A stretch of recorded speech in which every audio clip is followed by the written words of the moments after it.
Приветствую вас на канале Bizarre World, меня зовут Макс. И сегодня мы с вами узнаем о некоторых странах, попавших в некую географическую ловушку. Вообще географическое положение очень важно и порой накладывает многие ограничения на развитие стран. Иногда настолько серьезные, что те тормозят развитие на сотни лет. Сегодня я вам расскажу о нескольких странах, которые попали в некую ловушку и в прошлом испытывали трудности, а некоторые сейчас страдают из-за своего расположения.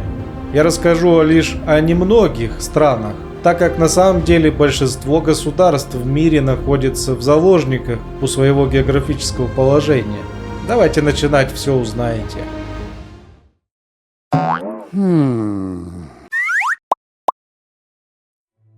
Начнем мы, конечно же, с России. У страны очень много проблем с географией, которые проистекают из достоинств. Ну, во-первых, это необъятные размеры России. В истории это часто, кстати, стране помогало, например, во время военных вторжений, когда вражеские силы даже приблизительно не представляли, на какую авантюру они идут, пересекая границу страны. Также огромная территория России – это множество ресурсов. Но в то же время такие обширные территории превращают передвижение по стране, а тем более торговлю, в настоящий логистический кошмар.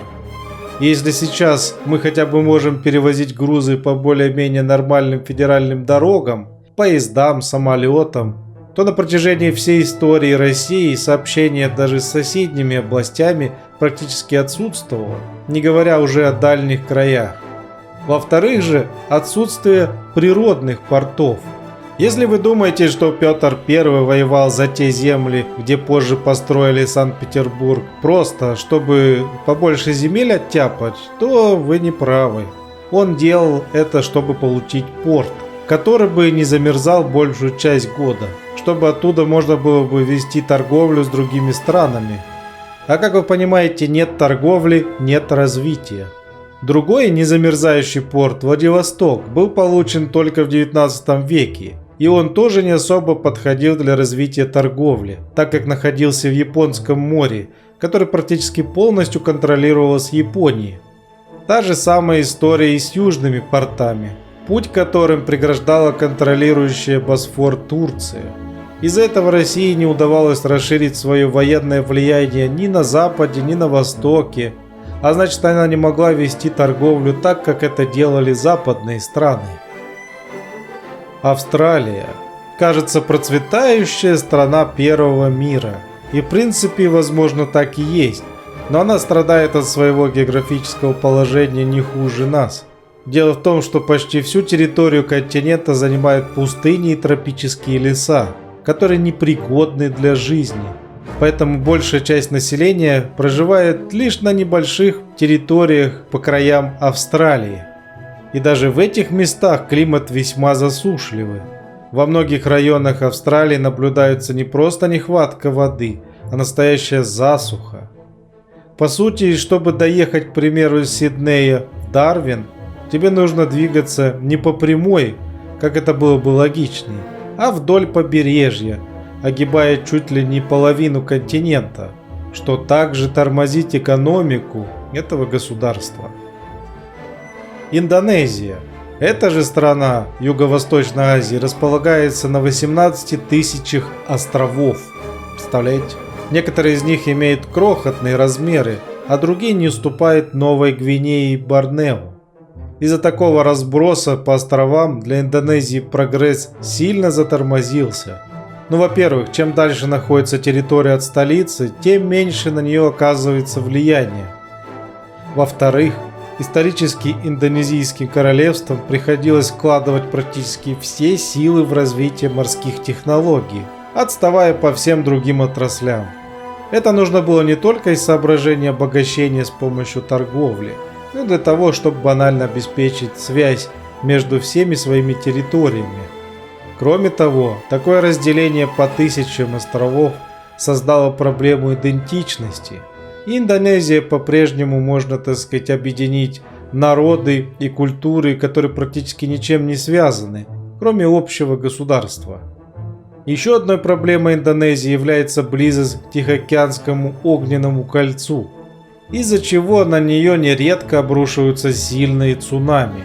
А вулканическая активность, землетрясения и штормы не позволили этой стране развиваться, так же как и другим государствам Юго-Восточной Азии.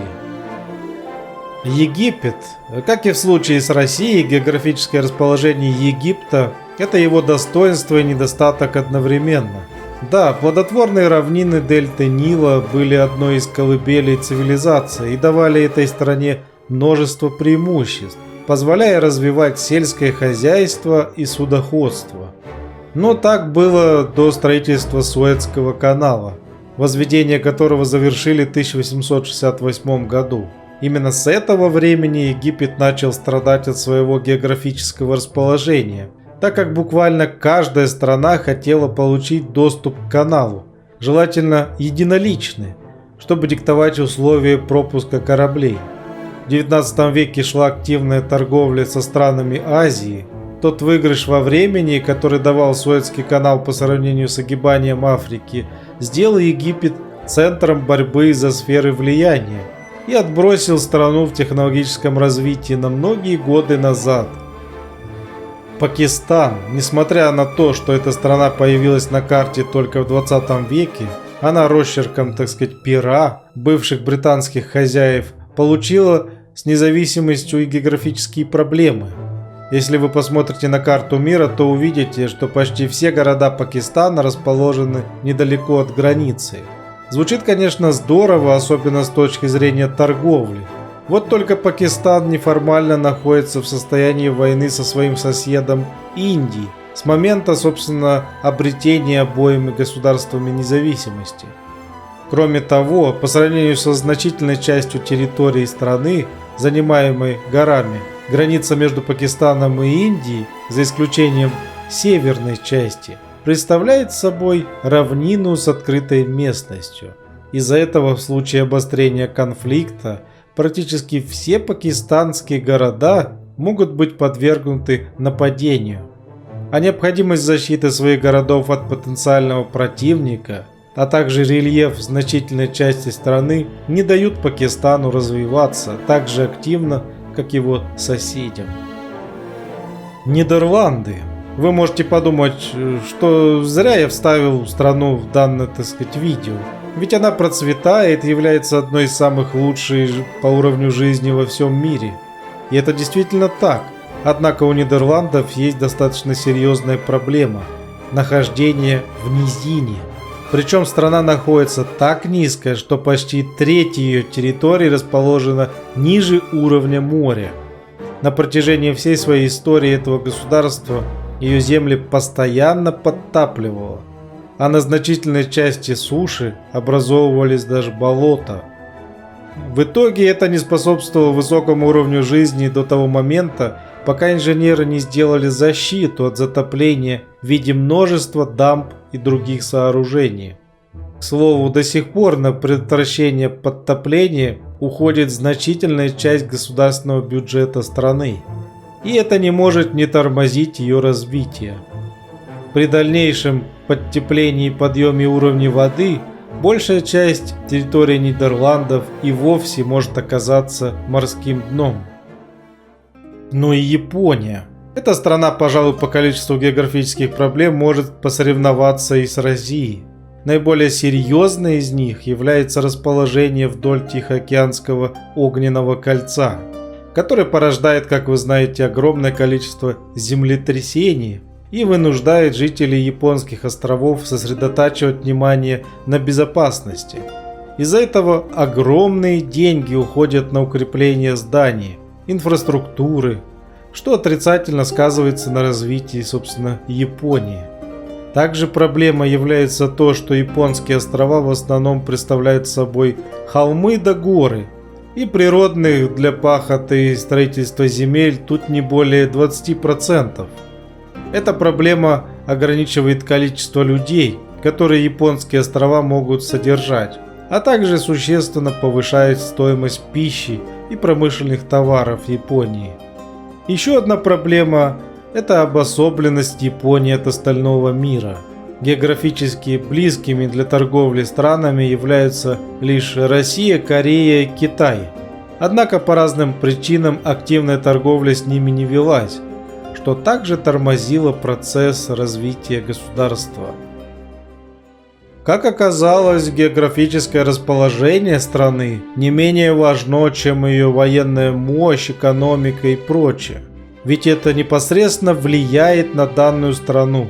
Либо тормозит ее развитие, либо ускоряет, если все благополучно. Напишите в комментариях, задумывались ли вы о таких факторах, как географическое расположение стран, и может ли оно сильно влиять на страну или нет.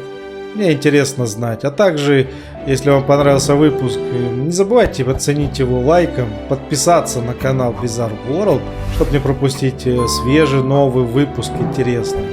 Ну а у меня на этом все. Всем спасибо. Пока-пока.